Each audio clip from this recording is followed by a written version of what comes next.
ஒரு தந்தையும் மகனும் தங்களுடைய கழுதையை விற்பதற்காக சந்தைக்கு சென்று கொண்டிருந்தனர். அதை பார்த்த வழிப்போக்கர்கள் சிலர் இவர்களை அற்புதமான கழுதையை ஓட்டிக்கொண்டு நடந்து சென்று கொண்டிருக்கிறார்கள். இவர்களில் யாராவது அதில் ஏறிச் செல்லலாம். ஆனால் பொருளை கொடுத்த கடவுள் அதை பயன்படுத்த அறிவை கொடுக்கவில்லை இவர்களுக்கு என்று ஏளனம் செய்தனர்.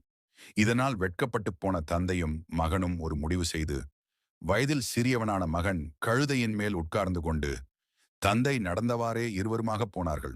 அப்போது வேறு சில வழிபோக்கர்கள், இங்க பாருடா அநியாயம், பெரியவர் நடக்க முடியாமல் நடக்கிறார், இந்த வாலிப பையன் சொகுசா கழுதை சவாரி செய்கிறான் என்று கிண்டல் அடித்தனர்.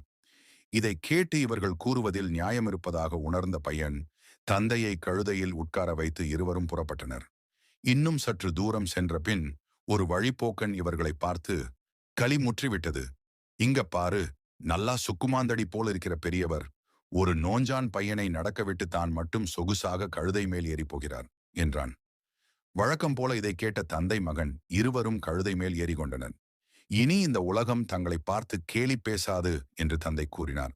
கொஞ்ச தூரம் சென்றபின் இன்னொரு வழிப்போக்கன் இவர்களை பார்த்து, இரண்டு தடியன்கள் ஒரு நோஞ்சான் கழுதையின் மேல் ஏறி சவாரி செய்கிறார்கள், இரக்கங்கெட்ட ஜென்மங்கள் என்று விமர்சித்தான். இதை கேட்டு வருந்திய தந்தையும் மகனும் கழுதையிலிருந்து குதித்தனர். இனி என்ன செய்வது என்று சிந்தித்தனர். பிறகு தோளில் சுமந்து செல்வோம் முடிவு செய்தனர்.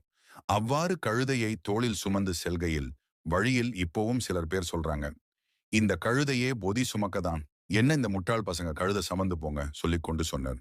இந்த உலகம் நாம் எதை செய்ததில் குறை சொல்லிக் கொண்டிருக்கும்.